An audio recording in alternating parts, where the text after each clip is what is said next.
Hello, Namaskar. So today we are starting our chapter number 2, Gauss law and its applications.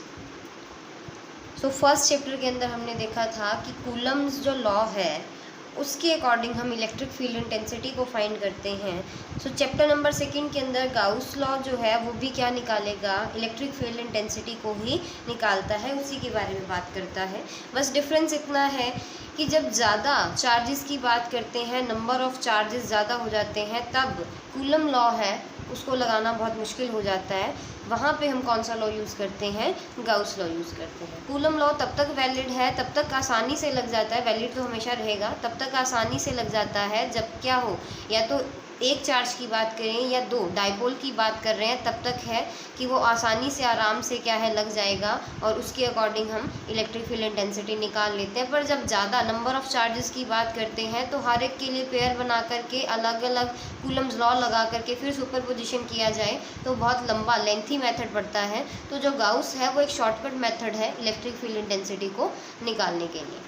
So Gauss law से पहले हमें कुछ concepts पढ़ने होंगे. जैसे इलेक्ट्रिक फ्लक्स का कंसेप्ट है जिसको गाउस अपने लॉ के अंदर यूज़ करता है इलेक्ट्रिक फ्लक्स को. तो पहले फ्लक्स हमें समझना होगा. सो फ्लक्स को भी समझने से पहले हमें एक चीज़ समझनी है कि हम मैथमेटिक्स के अंदर एक एरिया देखते हैं, तो एरिया एक स्केलर क्वांटिटी उसको माना जाता है, स्केलर क्वांटिटी होती है. बट फिज़िक्स के अंदर हम एरिया को वेक्टर क्वांटिटी लेकर के चलेंगे ताकि क्या है कुछ चीज़ें जो हैं वो आसानी से सॉल्व हो जाएं. तो हम उसको वेक्टर क्वांटिटी मान के इमेजिन करके चलते हैं, होती नहीं है बट फिर भी क्या है हम उसको मान के चलेंगे. तो अब वेक्टर क्वांटिटी मान रहे हैं तो मतलब एरिया को वेक्टर मानेंगे तो एरिया की क्या होगी, डायरेक्शन भी होगी, मैग्नीट्यूड तो होगा ही उसका, साथ में उसकी डायरेक्शन भी होगी. तो उसकी डायरेक्शन किस तरह से ली जाती है. सो मैं दो तरह की सरफेस की बात करती हूँ, एक ओपन सरफेस और एक close surface. So open surface जिससे इस तरह से ये मेरे पास एक शीट है, ये शीट क्या है मेरे पास एक ओपन सरफेस है, ठीक है. सो इस ओपन सरफेस के अकॉर्डिंग अगर मुझे क्या देखना होगा कि इस सरफेस का एरिया वेक्टर जो है उसकी डायरेक्शन जो होगी वो क्या होगी. सो इसकी डायरेक्शन कुछ इस तरह से होगी कि इससे परपेंडिकुलर अपवर्ड डायरेक्शन में या बाहर की ओर, ठीक है. इसको इस तरह से चेंज कर दूं, मैं इसको इस तरह से रखती हूँ. सो इसका जो एरिया वेक्टर का डायरेक्शन है अब क्या होगा, इस तरफ हो जाएगा. अगर इसको दूसरी तरफ से देखें तो इसका जो एरिया डायरेक्शन का एरिया है उसका क्या हो जाएगा, डायरेक्शन ये हो जाएगा. तो हमेशा उस सरफेस से एरिया वेक्टर की जो डायरेक्शन है वो किस तरफ लेनी है, परपेंडिकुलर बाहर की ओर लेनी है. अब जैसे ये देखो कि ये क्या था मेरे पास ओपन सरफेस है, तो इसकी एरिया वेक्टर की डायरेक्शन ये भी हो सकती है और ये भी हो सकती है, तो हम दोनों ही यूज़ कर सकते हैं ओपन सरफेस के लिए. बट अगर बात करें कि मेरे पास कोई क्लोज सरफेस है, क्लोज की बात करते हैं, तो जैसे ये क्लोज्ड है, एक तरह से बॉक्स है, इसके अलग अलग सरफेस है. मान लो ये वाला मेरे पास फर्स्ट सरफेस है, तो इसका एरिया वेक्टर किस तरफ होगा, इस तरफ ऊपर की ओर परपेंडिकुलर, तो हमेशा बाहर की ओर ही लेना है. इस सरफेस की बात करें तो ये किस तरफ होगा, बाहर की ओर परपेंडिकुलर. इस सरफेस की बात करें तो बाहर की ओर परपेंडिकुलर, इस सरफेस की बात करते हैं तो बाहर की ओर परपेंडिकुलर, और इस सरफेस की बात करें तो बाहर की ओर परपेंडिकुलर. सो इस तरह से मुझे क्या लेने हैं, ये है हमारे पास एरिया वेक्टर की डायरेक्शन. सो एरिया वेक्टर की डायरेक्शन याद हो गई होगी, क्या होती है, हमेशा सरफेस से परपेंडिकुलर बाहर की ओर या ऊपर की ओर. तो देखो इलेक्ट्रिक फ्लक्स अब कंसेप्ट पढ़ रहे हैं कि इलेक्ट्रिक फ्लक्स है क्या. सो फ्लक्स के लिए बात करेंगे तो मेरे पास एक एग्जांपल है, एग्जांपल से समझते हैं इसको कि जो ये मैंने एरोज़ लगाए हैं ये है हमारे पास फ्लो ऑफ वाटर, कि इस डायरेक्शन के अंदर है वाटर जो है वो फ्लो कर रहा है और इसी डायरेक्शन में फ्लो कर रहा है, तो वेलोसिटी भी क्या होगी, इसी डायरेक्शन के अंदर होगी. तो इसके अंदर मैं एक रेक्टेंगुलर फ्रेम को लेके आती हूँ. 3 कंडीशंस मैंने शो की हैं. तीनों कंडीशंस के अंदर इस रेक्टेंगुलर फ्रेम के अंदर से कितना पानी गुजरेगा अलग अलग कंडीशन के अंदर वो हमें बताना है. और वही कि किसी भी सरफेस के अंदर से अगर पानी निकल रहा है तो उसी को क्या बोलेंगे, हम फ्लक्स बोलते हैं. उस जो वाटर की अमाउंट है उसको क्या बोलेंगे, फ्लक्स बोलेंगे. सो मेरे पास इस तरह से क्या है, एक्स डायरेक्शन के अंदर कोई वाटर का फ्लो है, उसके अंदर मैंने कुछ इस तरह से एक रेक्टेंगुलर क्या रखना है, फ्रेम रखना है. तो उस फ्रेम के सरफेस में से जितना पानी गुजरेगा वो क्या कहलाएगा, उसका फ्लक्स कहलाता है. इलेक्ट्रिक फ्लक्स की बात में करते हैं, नॉर्मल फ्लक्स बोल रहे हैं तो उसके लिए क्या कहलाएगा, फ्लक्स. तो मेरे पास फर्स्ट कंडीशन है, जैसे ये देखो कि एक्स डायरेक्शन के अंदर मेरे पास इस तरफ क्या था, फ्लो है वाटर का। सो इस डायरेक्शन के अंदर मैंने इस तरह से क्या रखा है, ये रेक्टेंगुलर फ्रेम रखा है। तो इस शीट को हम क्या मान के चल रहे हैं, रेक्टेंगुलर फ्रेम मान लेते हैं। तो इस शीट के इस ऊपर वाले सरफेस की बात करें तो इस सरफेस में से गुजरने वाला पानी देखो, हम लोग खुद देख सकते हैं कि जब इस तरफ डायरेक्शन है तो इसके अंदर से निकलने वाला पानी बहुत ही कम होगा, मिनिमम। और मैं देखूं तो v की डायरेक्शन ये है और ds की डायरेक्शन क्या होगी, ये परपेंडिकुलर ऊपर की ओर। तो देखो ये डायरेक्शन किसकी है मेरे पास, ds की, और ये डायरेक्शन है मेरे पास किसकी, v की। सो ये एंगल कितना बन रहा है मेरे पास, 90 डिग्री का एंगल है। सो 90 डिग्री का जब भी एंगल बन रहा है सरफेस का, किससे, v से, वेलोसिटी से, तब जो वैल्यू है किसका, अमाउंट ऑफ वाटर का, वो क्या होगा, मिनिमम होगा या फिर ज़ीरो होगा। फिर इसी को मैं चेंज कर दूं कि मैं अगर इसको इस तरह से रखती हूँ, तो इस तरह से रखने के बाद ds जो वेक्टर होगा वो किस तरफ होगा, इसी तरफ, और फ्लो ऑफ वाटर वेलोसिटी किस तरफ है, वो भी सेम इसी तरफ है। सो दोनों ही सेम हो गए, तो कि थीटा कितना बन गया, 0 डिग्री हो गया। सो 0 डिग्री होने के अकॉर्डिंग अब हम समझ सकते हैं कि जितना भी फ्लो ऑफ वाटर है तो इस रेक्टेंगुलर फ्रेम के इस सरफेस में से उससे ज़्यादा पानी गुजरेगा, जबकि मैंने ये वाली कंडीशन ली थी, इस कंडीशन के क्या था, बहुत कम पानी था, और इसके अंदर क्या है, मैक्सिमम पानी है। अब देखो ये दोनों ही कंडीशंस एक्सट्रीम कंडीशंस हैं, या तो पानी बिल्कुल ही नहीं गुजरे या मैक्सिमम गुजरे, बट कंडीशन क्या है, इससे अलग भी हो सकती है। इनके बीच में भी एंगल थीटा और 0 के बजाय क्या एंगल हो सकता है, कुछ भी हो सकता है, 70, 30, 45 कुछ भी ले सकते हैं हम। सो इस तरह से अगर मैं इसको एंगल पे रखती हूँ तो एंगल पे रखने के अकॉर्डिंग देखो ds के वेक्टर क्या होगा, ये होगा ds वेक्टर, और v वेक्टर क्या था हमारे पास, ये वाला। ds वेक्टर इस तरफ है, v इस तरफ है, तो कुछ ना कुछ क्या है इसके बीच में, एंगल थीटा। सो देखो ये डिपेंड किसके ऊपर कर रहा है, इस सरफेस के ऊपर, कि इसको हम किस तरह से रख रहे हैं, उसका एंगल क्या बन रहा है इस v के साथ। सो इसका इक्वेशन देखो क्या बन जाता है, तो ये q जो है ये अमाउंट ऑफ वाटर है इस रेक्टेंगुलर फ्रेम के अंदर से निकलने वाला। तो q का वैल्यू बनता है vs cos theta, q is equal to v dot s। तो अब देखो ये वैल्यू जो होगा vs cos थीटा के अंदर इस s का v के अकॉर्डिंग जो कंपोनेंट बनेगा, थीटा इस तरफ है तो ये कंपोनेंट s cos थीटा इस तरफ बनेगा। तो इसमें से निकलने वाला अमाउंट क्या हो जाएगा, v dot s cos theta. और इसको लिखते हैं हम किससे, वेक्टर प्रोडक्ट। हमने पढ़े थे एक स्केलर प्रोडक्ट था, एक वेक्टर प्रोडक्ट था। तो दो वेक्टर्स का डॉट प्रोडक्ट है वो मुझे क्या बोलता है, लास्ट इज इक्वल्स टू के अंदर क्या वैल्यू देता है, एक स्केलर क्वांटिटी देता है। सो ये क्या था मेरे पास, एक दो वेक्टर्स का स्केलर प्रोडक्ट है या डॉट प्रोडक्ट है। तो देखो ये हमने तीनों कंडीशंस देख ली। बस यहाँ पे अब देखो ये नॉर्मल था, इलेक्ट्रिक फ्लक्स को किससे बताएंगे कि मैं यहाँ पे S को उसी तरह से रखती हूँ, बस इस V की जगह पे क्या ले आती हूँ, इलेक्ट्रिक फील्ड को ले आते हैं। देखो ये भी क्या था, पानी का बहाव था, फ्लो था, ये भी तो एक फील्ड ही था। और मैथमेटिक्स के अंदर फील्ड क्या चीज़ है, फील्ड ऐसी चीज़ है जो स्पेस के अंदर हर एक पॉइंट पर कुछ ना कुछ अपनी वैल्यू असाइन करती है, ठीक है। उसी तरह से इलेक्ट्रिक फील्ड भी क्या है, स्पेस के अंदर कुछ ना कुछ वैल्यू असाइन करता है। और इलेक्ट्रिक फील्ड एक वेक्टर फील्ड है। वेक्टर का मतलब स्पेस के अंदर हर एक पॉइंट पर इसका मैग्नीट्यूड तो होगा ही होगा, साथ में उसकी क्या होगी, डायरेक्शन भी होगी। सो देखो कि वेक्टर फील्ड के अंदर तो मैंने यहाँ पे v को किससे चेंज करना है, सिर्फ e के अंदर लेके आना है। तो ये जो मेरे पास फ्रेम होंगे या सरफेस होगा, तो हमने फ्लक्स किसको बताया था, पानी के निकलने वाली अमाउंट को।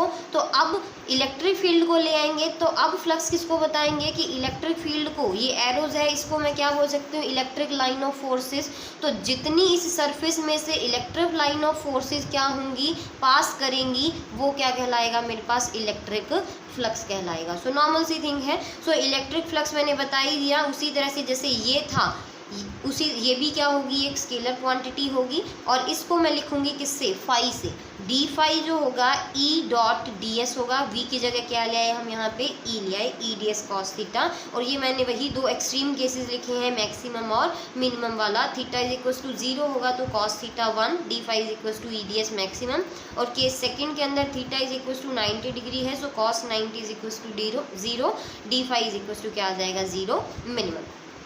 सो नाउ यूनिट और डायमेंशन देखें फाई के लिए, फ्लक्स, इलेक्ट्रिक फ्लक्स के लिए। सो ई का जो यूनिट होता है वो होता है मेरे पास न्यूटन पर कूलम, और डीएस क्या है, एरिया है, एरिया का यूनिट होगा मीटर स्क्वायर, सो ये बनता है न्यूटन मीटर स्क्वायर पर कूलम। और डायमेंशन की बात करें सो ई की जो डायमेंशन है वो ये है m1 l1 t-3 a-1, और एरिया की डायमेंशन क्या होगी, MLT L2 होती है। सो टोटल MLT बन जाती है इसकी m l3 t-3 a-1।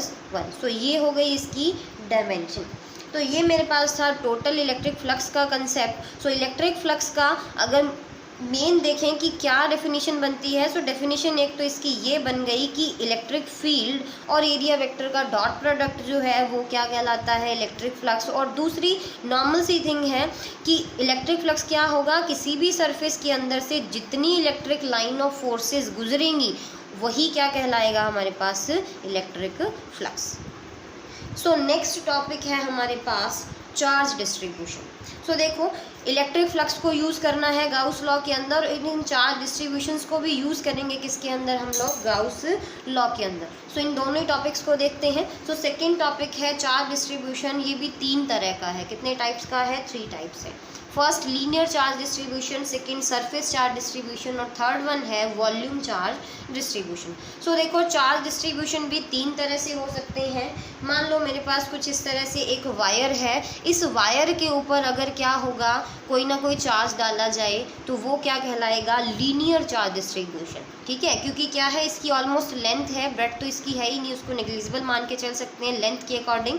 सो ये क्या कहलाएगा मेरे पास, लीनियर चार्ज डिस्ट्रीब्यूशन। और इसके अकॉर्डिंग मुझे क्या निकालना है, ई का वैल्यू निकालना है इलेक्ट्रिक फील्ड का। तो ये होगा मेरे पास फर्स्ट कंडीशन, फर्स्ट केस है। सेकंड केस है सरफेस चार्ज डेंसिटी। सो सरफेस चार्ज डेंसिटी के अकॉर्डिंग जैसे ये शीट है मेरे पास, ये क्या हो गई, 2 डायमेंशन है, लेंथ और ब्रेड्थ दोनों है इसकी। तो इसके ऊपर अगर मैं चार्ज को क्या करती हूँ, डालती हूँ, तो वो जो केस होगा वो क्या होगा, सरफेस चार्ज डेंसिटी का। और इसी तरीके से मान लो ये मेरे पास क्या है, एक बॉक्स है, 3 डायमेंशन है, इसके अंदर हाइट भी इंक्लूड हो जाती है लेंथ और ब्रेड्थ के साथ। सो इसके ऊपर अगर चार्ज डाला जाए तो वो केस क्या होगा मेरे पास, वॉल्यूम चार्ज डिस्ट्रीब्यूशन का। ठीक है, सो तीनों ही तरह के केसेस हो सकते हैं, 1 डायमेंशन, 2 डायमेंशन और 3 डायमेंशन के अंदर। सो फर्स्ट डायमेंशन के अकॉर्डिंग देखते हैं, फर्स्ट है लीनियर चार्ज डेंसिटी या linear charge distribution. So distribution के अकॉर्डिंग मैं एक कंसेप्ट एक क्या करती हूँ, लैम्डा को डिफाइन करते हैं। लैम्डा है क्या, इसको बोलते हैं लीनियर चार्ज डेंसिटी।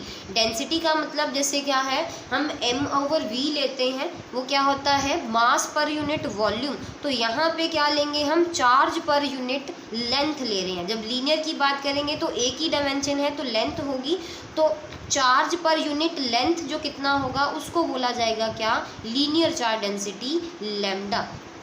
सो देखो ये मेरे पास एक वायर है, इसके ऊपर मैंने प्लस चार्ज को डाला है। सो मैं एक छोटा सा एलिमेंट ले रही हूँ यहाँ पे, इस एलिमेंट के अंदर कितनी लेंथ है इसकी, dl लेंथ है एलिमेंट की। टोटल इसकी मैं अगर l लेंथ लूँ तो इसको ले रहे हैं हम dl लेंथ। इससे कुछ पॉइंट P के ऊपर जो r डिस्टेंस पर है वहाँ पे क्या निकालना है, इलेक्ट्रिक फील्ड का वैल्यू फाइंड करना है। सो हमें पता है कि कूलम लॉ के अकॉर्डिंग हम क्या करते थे, क्या प्रोसीजर था कि जब भी इलेक्ट्रिक फील्ड इंटेंसिटी निकालना होगा तो हमें पहले क्या लगाना पड़ता है, कूलम लॉ लगाना पड़ता है, और फिर उसके बाद F/Q0 फॉर्मूले के अंदर पुट कर देते हैं। और कूलम लॉ को भी निकालने के लिए किस तरह से कि जिस पॉइंट पर इलेक्ट्रिक फील्ड को निकालना है वहाँ पर हम क्या ला के रखते हैं, एक टेस्ट चार्ज Q0 को ला के रख देते हैं, और फिर उन दोनों के बीच में क्या निकालते हैं, कूलम्स लॉ लगा करके फोर्स, और फोर्स के बाद में E। सो यहाँ पे भी मैंने वही काम किया है कि इस पॉइंट P के ऊपर Q0 को रखा है, और ये जो एलिमेंट है इसका चार्ज कितना होगा, इस एलिमेंट के अंदर देखो जो ये लैम्डा है ये इस पूरी वायर के ऊपर क्या होगा, कांस्टेंट होगा, हर एक पॉइंट पर सेम होगा कि चार्ज पर यूनिट वॉल्यूम जितना है वो क्या रहेगा, सेम मान के चल रहे हैं। सो इस एलिमेंट के अंदर का जो क्या होगा, चार्ज होगा, वो होगा dq = लैम्डा इंटू में dl। सो इतना जो चार्ज है वो कितना है लैम्डा dl, और यहाँ पे चार्ज कितना है q नॉट। इन दोनों के बीच कूलम्स लॉ लगाएंगे। सो q इंटू में क्या लगेगा lambda dl into Q not by में r square r cap. r cap direction कौन सी है, ये डायरेक्शन r कैप है, ठीक है। सो ये सिर्फ इस एलिमेंट की बात कर रहे हैं। अब पूरी वायर को मैं ऐसे बहुत सारे एलिमेंट्स से बना सकती हूँ। तो पूरे एलिमेंट्स के लिए या तो क्या करें इसका समेशन कर दें, और या क्या करें इसका इसी एलिमेंट्स को निकालने के लिए उसका इंटीग्रेशन कर दें। सो इंटीग्रेशन का मीनिंग ही क्या है, सभी चीज़ों को ऐड कर देना, टोटल निकालना। सो इंटीग्रेशन करेंगे सो ये वैल्यू बनती है मेरे पास फोर्स की। सो फोर्स के बाद क्या आ जाएगा, ई का वैल्यू आता है एफ बाई में क्यू नॉट। ये क्या होता है, इलेक्ट्रिक फील्ड क्या होता है कि इस क्यू नॉट पर इस पूरे लाइन चार्ज के अकॉर्डिंग कितना फोर्स लगेगा वो क्या होगा हमारे पास electric field intensity. So F by q naught से क्यू नॉट कट जाएगा, ये बचेगा मेरे पास क्या लीनियर चार्ज डेंसिटी के अकॉर्डिंग वैल्यू।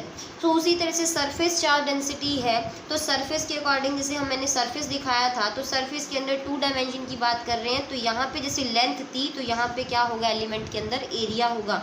एलिमेंट जो होगा छोटे से एरिया का लेंगे ds का, वही सेम प्रोसीजर है। p के ऊपर e निकालना है तो मैं q नॉट को वहाँ पर ला करके रख देती हूँ, और लैम्डा की जगह यहाँ डिफाइन क्या करेंगे सिग्मा। सिग्मा क्या है, सरफेस चार्ज डेंसिटी है, चार्ज पर यूनिट एरिया है। क्या है, चार्ज पर यूनिट एरिया, कि पर यूनिट एरिया के अंदर कितना चार्ज एनक्लोज्ड है वो है हमारे पास।